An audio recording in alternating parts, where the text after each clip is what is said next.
Marahil po sa mga nag-aaral ng end times na kagaya ko, kagaya nating lahat na mga interesado nga po dito, ano po. Ang isa sa mga major question ay yung pagkatapos po nitong tribulation, di ba naghari si Jesus ng 1,000 years? Punong-puno ng kapayapaan, walang kasamaan, walang kung ano-ano, di po ba? Tapos, biglang palalayain si Satanas. Alam po ba ninyo nung ako ay nagbabasa ng Book of Revelation, naisip ko po yan, nagkaroon na ng 1,000 years. Tapos, eto't palalayain uli. At ang nakalagay pa rin at pinalaya ng Panginoon si Satanas. Ibig sabihin, Lord, ano ang purpose? Yung mga nangingibabaw agad ng emotions, ayan ang pinakatanong eh. Actually, nung nag-Bible study kami, yan po ang tanong ng majority. Pero sabi ko during that time, hindi ko po masasagot ngayon yan kasi marami pong kadahilanan. Pero isa lang po ang masasabi ko po sa inyo, sabi ko po sa kanila, katarungan. Ang Diyos, makatarungan.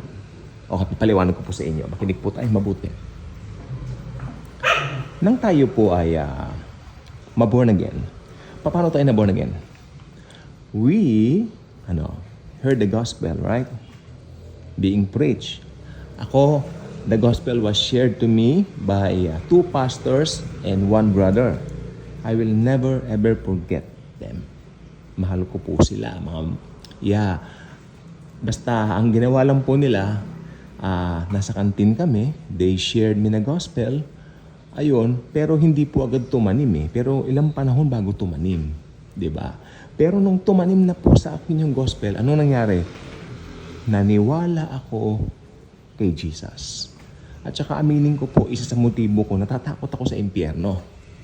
Pero yung pala, nung dumating yung time na yun, nasa kwarto ako noon eh, nagbasa ako ng tract ng Baptist, no?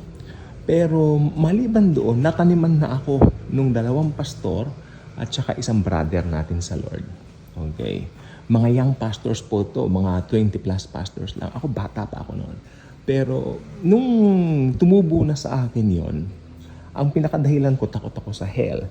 Kaya nung binasa ko yung Baptist tract ng tungkol sa salvation, which is true naman po talaga lahat, agree ako sa salvation ng mga Baptist, tinanggap ko si Jesus as my Lord and Savior. Naniwala ako na matay siya sa mga kasalanan ko, pinatawad niya ako, di ba?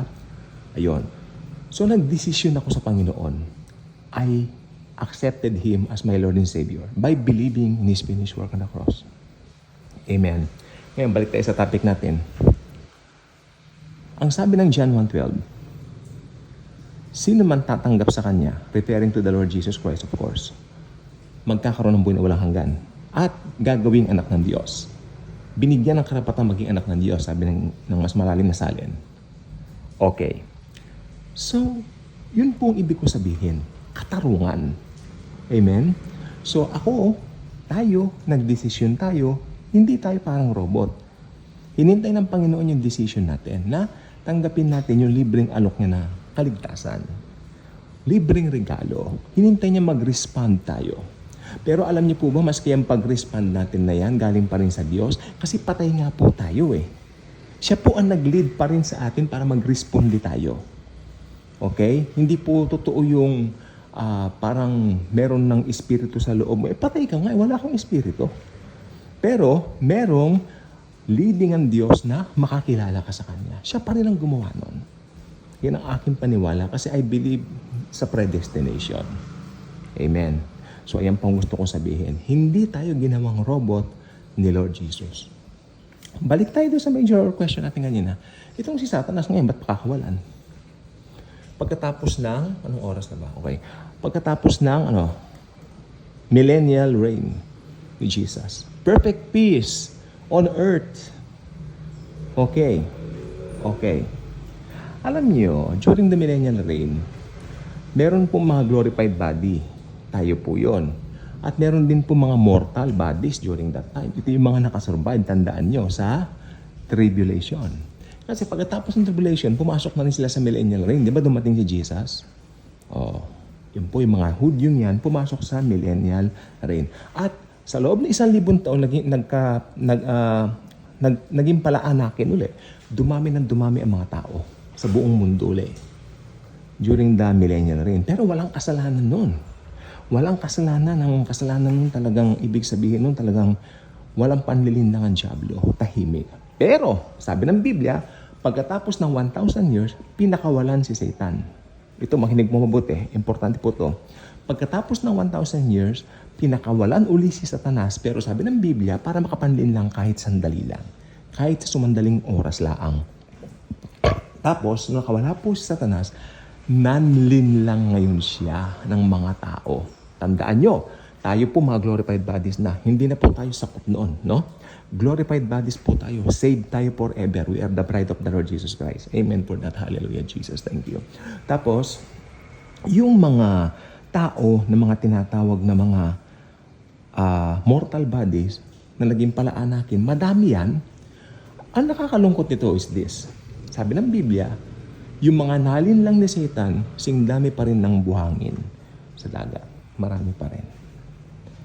Marami pa rin sumunod kay Satanas. Yun. Katarungan. Bakit nasabi ko po yung katarungan? Kasi tayo po, nung church age, tayo po ay nagdesisyon kay Jesus. Kaya gusto rin ni Jesus, yung mga mortal bodies na yan na pinanganak nung millennial reign, mag-decide din sa Kanya na hindi parang robot type, kundi free will nila. At marami pa rin nagdesisyon kay Satanas. Marami ang sumama kay Satanas. Yun po ang dahilan bakit si Satanas ay pansamantalang pinakawalan. Pero right after that, maliwanag po sa Biblia, ito na po yung huling Gog at Magog war. Yun na po yun. At nilupig na po ng Panginoong Jesus ang lahat ng masama na yan. At pagkatapos po niyan, white throne judgment na po. Nalalapit na po yung eternity. Pag sinabing eternity, buhay na walang hanggan yun na po. Forever and ever, we will be with Jesus sa new heaven and new earth.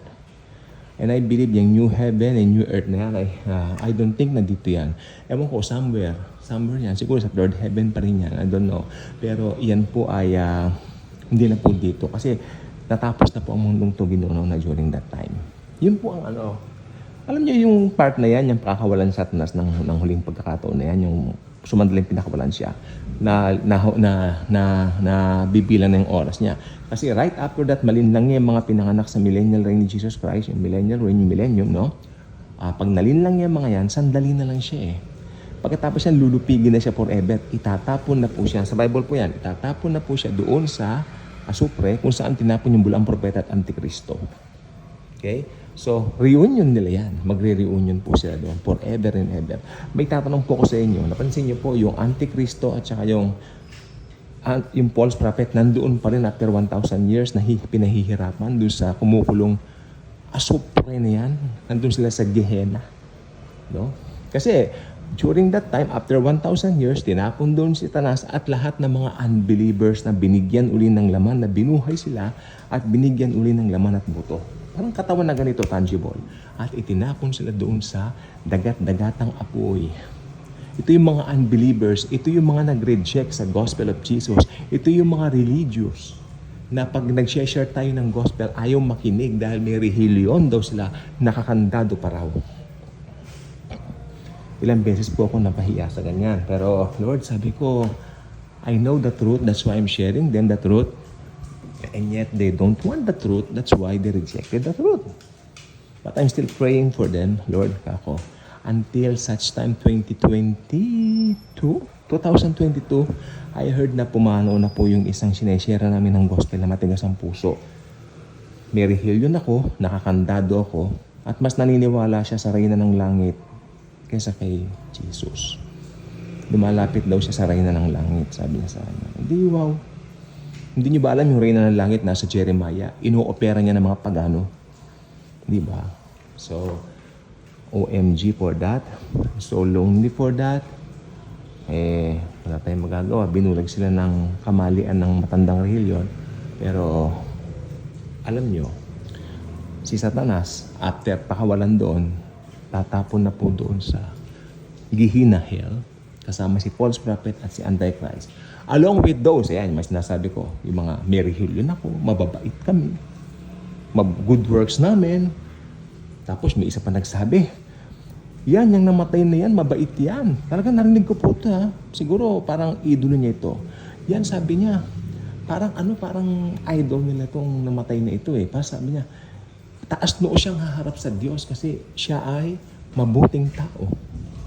Nakakakilabot na salita. Taas noong haharap sa Diyos. Wala tayong pwede pagmalaki sa Diyos sapagkat lahat ng mabubuting gawa natin ay pawang basahan laang. Amen? So, yun lang pong gusto ko sabihin tungkol sa pagpapakuha kay Satanas. So, I hope natutupo tayong lahat. Bye-bye for now.